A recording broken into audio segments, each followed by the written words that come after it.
image takes on a more rod-like form. The high-speed camera has been rolling as well, at 1,000 frames per second, compared to the 30 frames per second camera. The source is revealed, a moth. By having the split-second clock readout in both camera views, you can match the exact object in both cameras. We did capture a few images that were very telling. Images that appeared to be rods, but when we looked at them more closely with the high-speed video, determined they were nothing more than a bug flying through our field of view. In this series of digital still photos shot by Anders Jalovic in Malmö, Sweden, a rod swoops down to the water. As he increases the shutter speed during successive exposures, the rod clearly is seen as a seagull, but when he decreases the shutter speed, it becomes a rod again.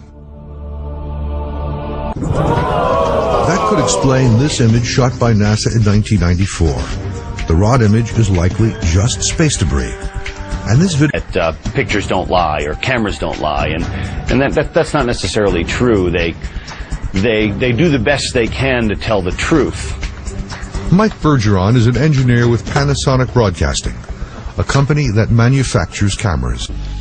But if rods are all known objects distorted by the camera, why are they not seen all the time? A camera can be fooled just as your eyes can be fooled. Different things might fool the camera that wouldn't fool your eyes if you were there. And a camera, especially a modern digital camera, it makes assumptions about what it thinks pictures ought to do in a normal situation. Now, occasionally it guesses wrong, and it creates things that aren't there.